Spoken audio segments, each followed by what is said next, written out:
mga kabagang, Happy Hearts Day! So for today's mini vlog ay pinuntahan nga pala ako ng aking kapatid sa aming bahay upang isorpresa ang kanyang loving daughter na bigyan ng flower bouquet sa paaralan. Wow! And John, agad na nga pala kami naglakad dito sa aming eskinita patungo sa sasakyan.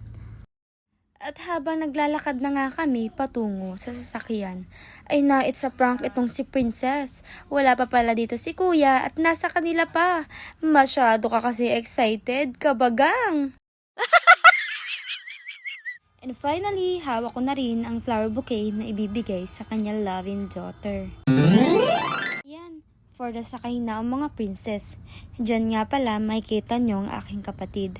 At siya nga pala ang aming driver for today's mini vlog. At hindi nga pala mawawala dito ang kanyang loving wife. Syempre, hindi na magpapahuli si Pretty Hipag. Sa makatuwid aking pantasya, gustong gusto ko nga siya. Can you imagine that na maging hip-hop tong si Basha? Okay nga siya, cool, sa puso ako'y sa pool. Habang nagdadrive ang aking kapatid patungo sa paaralan, ay bigla na lang itong huminto at gumilid.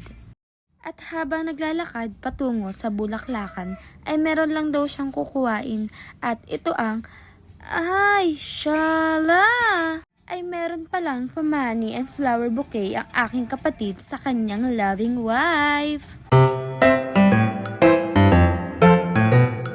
At habang pabalik na nga ang aking kapatid dito sa aming kinasasakyan, ay bigla na lang kinilig itong aking Pretty Hipag. Ganda ka dyan!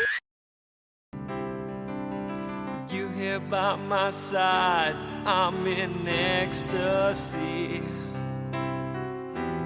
I am all alone without you.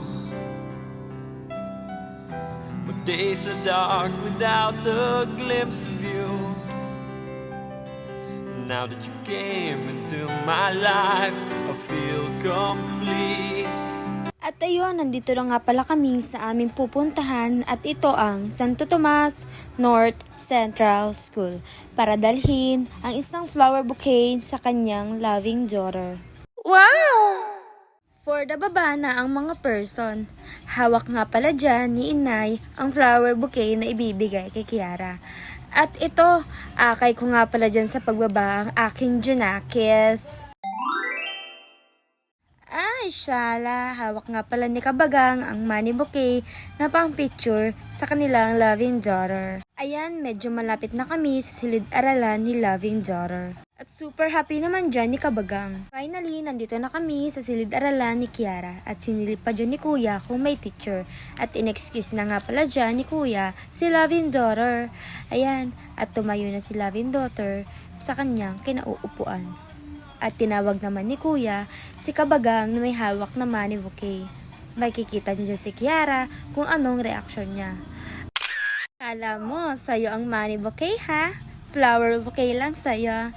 Ayan, picture na kayo ng daddy mo. Habang pauwi na nga pala kami, siya pa rin na may hawak ng money bouquet. At ito, for the akay muna, si Mother Kabagang sa kanyang Junakis. Wakatun anak, bilis! Wala nga pala sa plano ang pagbili ng Dunkin Donuts. Ayan, for the order muna mga person.